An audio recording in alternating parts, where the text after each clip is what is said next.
Hey there, YouTube. Cheers. Just drinking some of this diet green tea citrus.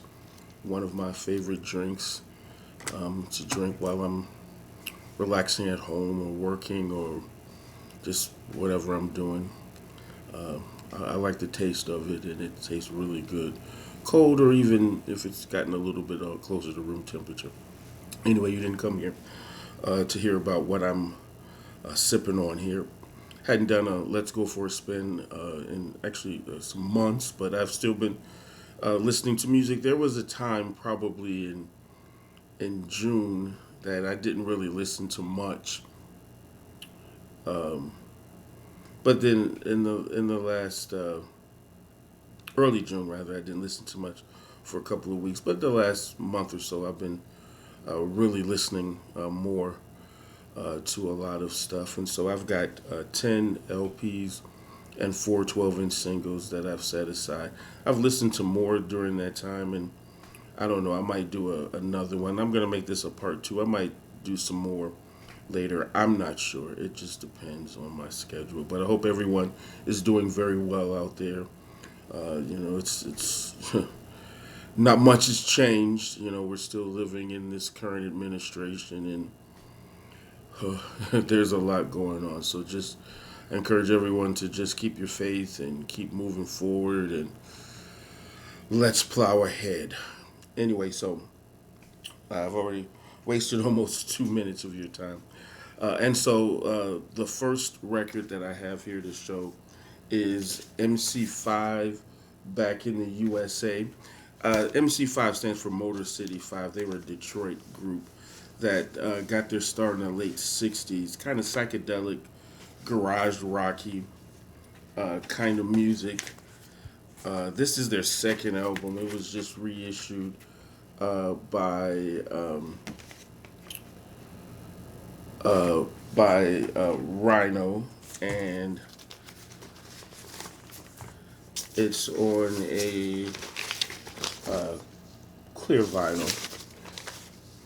But this is a nice album. They have a version of Tutti Frutti, a remake of the classic Little Richard song that starts off the album that I really like. This album originally came out in 1970, but this is a 2023 reissue that I have. I really do enjoy this album.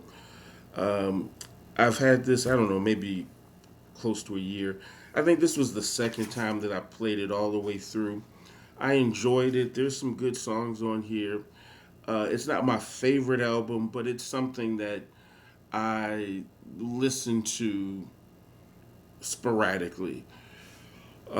This is their second album. This is the only album in their discography that I have, but I do have some more on my want list. I've streamed some of their other music.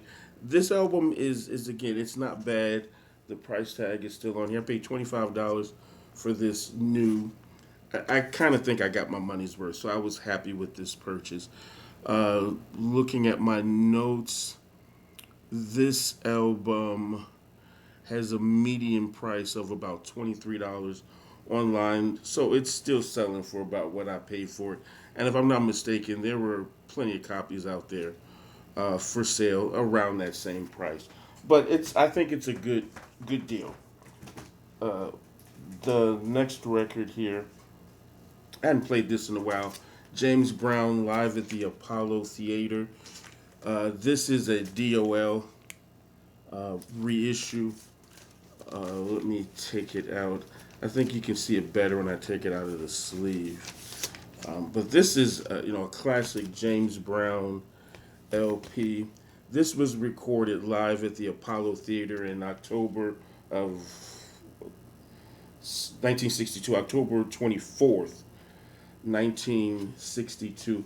Again, this is a DOL reissue, and this particular one is on a blue vinyl, and this to me, this album is just the perfect mix, a blend of up-tempo stuff with some ballads. And this album, if I'm not mistaken, James Brown wanted to record this, but the owner of King Records didn't think that a live album like this at the Apollo would sell. So James Brown actually financed the recording of this himself. And he created, in my opinion, one of the best live albums there is. This, and I'm sorry, I take notes because I can't remember stuff. Normally, I write stuff down in the order that I'm going to show, but I've been compiling this list for a while, and they're not in order of that I have them here to show. This album, again, originally came out in 1963. This is a 2021 reissue. I do have a mid 60s reissue of this on King Records. It's a little beat up though, and early pressings of this are super expensive, $50, $60. The median price on this one is $18. I got this online. I probably paid around that much, maybe $20 for it a couple of years ago, and I got the same thing. I don't know that I've ever had this talk about the DOL label on this channel. And for those of you that are not familiar, DOL is a reissue label out of Europe. One of the reissue labels, DOL, Wax Time in Color, Doxy is another one of these European reissue labels, and they reissue music not from that's out of the it's no longer under the copyright laws. And so they normally just buy a CD and master it on vinyl and sell it oftentimes at a much lower price than you would pay for, I will use the term, a higher quality pressing, a higher quality reissue. But to me, these DOL, Wax Time in Color pressings are always high quality, uh, great pressings. They always sound good. I don't get them warped. Uh, Good quality sound. And the bonus to me is they're mastering this from CD. So if there's bonus tracks on the CD, you'll get that on the vinyl. A lot of people love these labels. Some they say they try to avoid them. I I I think they're great. The downside is, with DOL, you're gonna get this standard label. There's another label that they use for some, but you're not gonna get the original label. Unlike with a lot of other reissues, it's gonna come on that original label. This Doxy, Wax Time, and Color, they just have stock labels that they use. So that's the downside. But to me, the price is absolutely right. And so this is, I have quite a few of these on all of those labels that I just mentioned. And to me, they sound good. And so I play this. I've had this, I think, for a couple of years. I've probably played it 5 or 6 times. It's been a little while since I listened to it. I think I may have played this earlier this year. I don't remember. But either way, I do appreciate these reissues. You can just look it up online. There's lots of debates with audiophiles that are upset because these aren't mastered with the original analog tapes. They sound good to me, and they're better quality sometimes than some of these higher level audiophile pressings. But I've gone on long enough. So James Brown live at the Apollo, great record. This was a record that I just not recently got. CJ and Company, Dead Eye. I'm gonna just put it there so you can see the second word of that title. This album, and so I just recently got this album in the last couple of months, and this was at one of the record stores that I go to. It's on the Westbound label, One of the record stores that I go to recently got in a really nice collection from a collector, from what I understand, who passed away, and his brother was just getting rid of all of his records, selling all of his records. And this person would buy records. I guess this person was kind of a loner, and put them on the shelf and rarely play them. So almost all of these records are just in mint condition.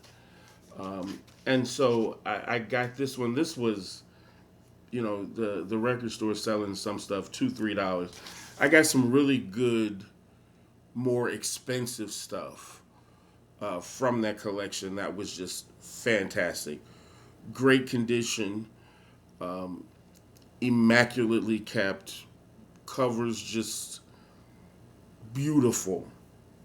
But then, as the good stuff is gone, over the last few weeks, I've just gone in and just some stuff that's still there, I'll try it because this stuff is selling for $2, $3. And I think I'd heard of CJ and Company before, and it was on the Westbound label, which I think that's a great label. A lot of good stuff on there, and so this was a blind buy for me. This is kind of a disco-y album that came out in. Let me look on my list. Did I even record this one? I may have forgotten to even write this one down. I think I did. This came out, I want to say, in '78, and it doesn't sell for much. The median price is maybe a couple of dollars. This is probably one of the worst albums that I have ever heard in my entire life. There was one song, there's a ballad that ends the song, You're Still the Sweet, that ends the album rather, You're Still the Sweetest Thing in My Life. It's decent. The rest of this stuff, um, I was just so disappointed in this record. And, I paid a couple of dollars for it. No harm, no foul. I'd be interested if anybody has heard this album before and if you have an opinion of it. But this was just, I was really disappointed with that one. Anyhow, here's some jazz. And this is a great album. Harold Vick, I think very underrated artist. And let me take this one out of the sleeve so that we can see it better. This is a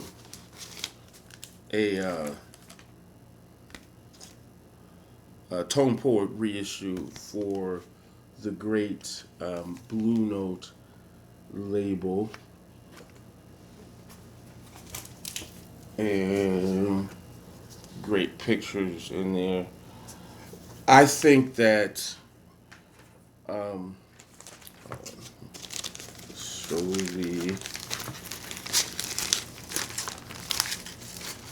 the of course that classic Blue Note label.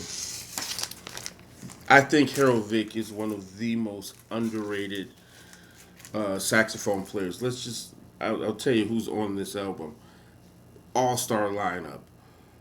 Harold Vick, of course, on tenor sax, Blue Mitchell on trumpet, the great Grant Green on guitar, John Patton, big John Patton fan on the organ, and Ben Dixon on the drums. The lead song on this, Our Miss Brooks, is just a phenomenal song. It's my favorite on this album.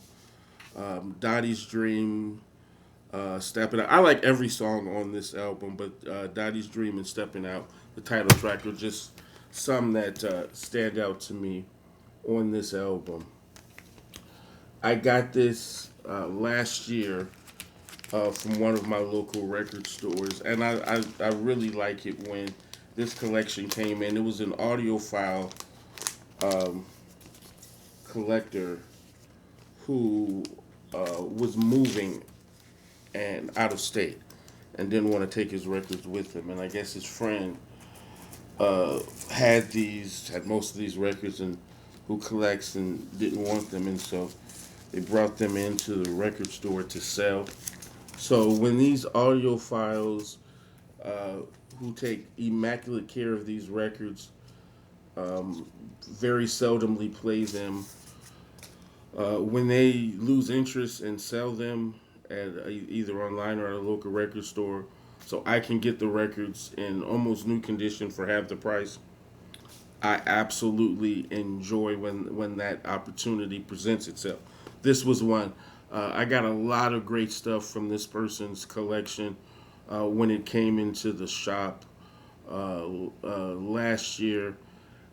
I want to say maybe it was around the holidays, the Thanksgiving holidays. This is absolutely one of those albums. Again, I think Harold Vick is very underrated. This was his only release on Blue Note in 1962. I want to say, or 63. Let me see if I wrote it down. I should have. I did. No, 1963. This is a 2022 Tone Poets reissue. Median price is only $26. And there's plenty available even for a little bit less than that. I got this for the price tag still in here. I got this for 20. I was just happy as can be. He's got a lot of other stuff on the RCA label. I don't remember the name of the album, but it's his second album. Came out around '66. Great album. It's on my want list. I just don't have it. I never really think of RCA as a jazz label. Most of the jazz that I've heard, what little bit I've heard on RCA, I didn't particularly care for. But his stuff is the exception. It sounds good. He's also got a nice album on the Strata East label, and I don't remember the name of it right now. It's on my want list. It's super, super expensive. I think it was not too long ago reissued. I'm holding out for it because it's still selling for a lot of money. But I'm holding out, hoping the price goes down. But this album is absolutely fantastic. If you are a fan of jazz, the bop type jazz, this is your guy. This is the album. Harold Vick stepping out. I think it's an absolutely fantastic album. Time is slipping away. We'll try to do a couple of more. This next album from that same collection last year that I bought, the great Herbie Hancock, Speak Like a Child from 1968. This album, again, is just absolutely, I think it's brilliant. The title track on side 2, Speak Like a Child, is absolutely fantastic. This one is still in the shrink. It's a gatefold. I didn't take it out of the shrink. It's not a Tone Poet series. For whatever reason, I don't know why, but none of the Herbie Hancock titles on Blue Note have been reissued on as part of the Tone Poet series. They've all been in this classic vinyl series, which are all good. I don't remember. I paid 20 for this. Again, this album came out in 1968. Here's the label. The first song on here, Riot. Beautiful song. But this entire album, in my opinion, just sounds absolutely fantastic. If you are a fan of Herbie Hancock in his jazz days, I like this better than Maiden Voyage and Taking Off, some of his more well-known Blue Note releases. I like this better. Maybe I'm wrong. I don't know. But I like this better. And I have those albums. They're great. This is absolutely fantastic. This album, let me see if I wrote it down yet. Again, it came out in 1968. This is a 2024 reissue that I got last year at the end of the year. Median price on this is $30, but there's some available when I looked. And I think I looked maybe when I wrote this down, maybe over the weekend or something. There were more copies for less money than this. Absolutely fantastic. Herbie Hancock. So we'll do this one more, and then we'll switch to side two. So the next album, classic, Kiss Double Platinum. This is an absolute fantastic compilation from 1978. This encompasses a lot of their earlier work on the Casablanca label. This is an early pressing, a gatefold that's super shiny. I hope you can see that without glare. This contains so many of the great early Kiss classics that are just I mean I think that are just I can't find the right words that are just I'll use the term staples um, of their catalog. Uh, Hotter Than Hell, Beth, Love Gun,